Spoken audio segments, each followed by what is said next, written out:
बहुत दिनों से मेरी इच्छा है कि एक कविता लिखूं। एक ऐसी कविता जिसमें मेरा देश हो, मेरा परिवेश हो। एक ऐसी कविता जिसमें मेरा समाज हो, मेरा आज हो। एक ऐसी कविता जिसमें गुनगुनी धूप हो, गोरी चांदनी हो। एक ऐसी कविता जिसमें हरे भरे खेत हों, खुला आसमान हो। पर हर बार अनलिखी रह जाती है मेरी कविता।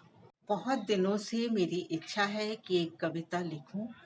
एक ऐसी कविता जिसमें मेरा देश हो, मेरा परिवेश हो।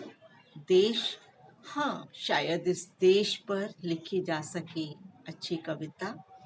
और इसका परिवेश चाहती हूँ लिखूं रघु का मिथक, हर्ष का इतिहास, सरयू का तट, गंगा का घाट, दीनों और हीनों में बढ़ता हुआ आर्यावर्त का राजमार्ग। पर चाह कर भी ये सब लिखा नहीं जाता।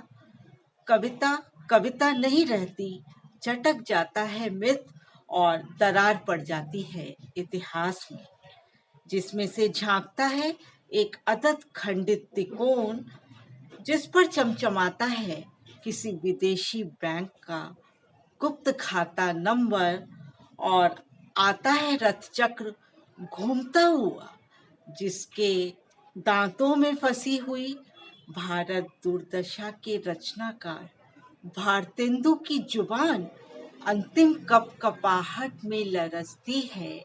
पैधन विदेश चली जात, यह अति ख्वारी और अनलिखी रह जाती है मेरी कविता।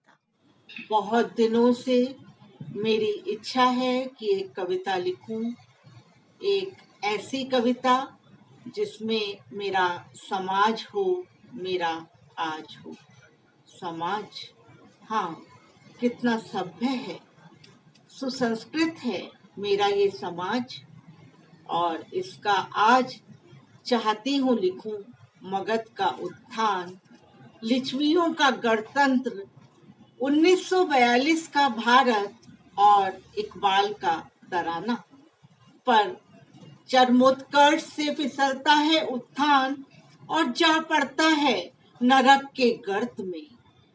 गणतंत्र की छाती पर गूंजने लगती है भारी बूटों की धमधमाहट। समाज बोट क्लब के लॉन पर उकड़ू बैठा हुक्का गुड़गुड़ाता है और शहीदों के खून की अंतिम बूंद का मोल भाव करता है। लाल किले के दरबार में आज के दौर का शहंशाह लोटस द ग्रेट, और इस मोल भाव में एक बार फिर अनलिखी रह जाती है मेरी कविता। बहुत दिनों से मेरी इच्छा है कि एक कविता लिखूं जिसमें गोरी चांदनी हो, गुनगुनी धूप हो। एक ऐसी कविता जिसमें हरे भरे खेत हो, खुला आसमान हो।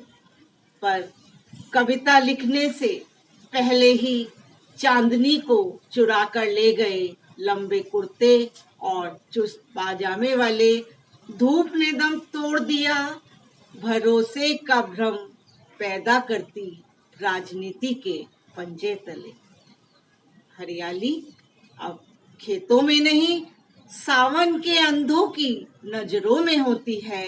और आसमान, वो तो कब का लापता हो चुका।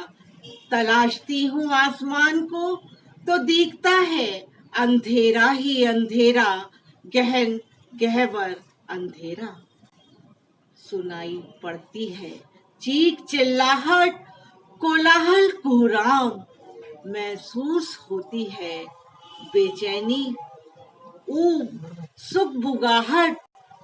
हाँ, एक सुगबुगाहट, जैसे बहुत दूर कहीं हनुमान मंदिर के सामने के अखाड़े में कोई तुलसीदास मानस पढ़ रहा है, चौपाई गढ़ रहा है। जासु राज प्रिय प्रजा तुखारी, जासु राज प्रिय प्रजा तुखारी, सोनप अवसी नरक अधिकारी, सोनप अवसी नरक अधिकारी, मैं निकल पड़ती हूँ इसी चौपाई की तलाश में। और इस तरह एक बार फिर अनलिखी रह जाती है मेरी कविता।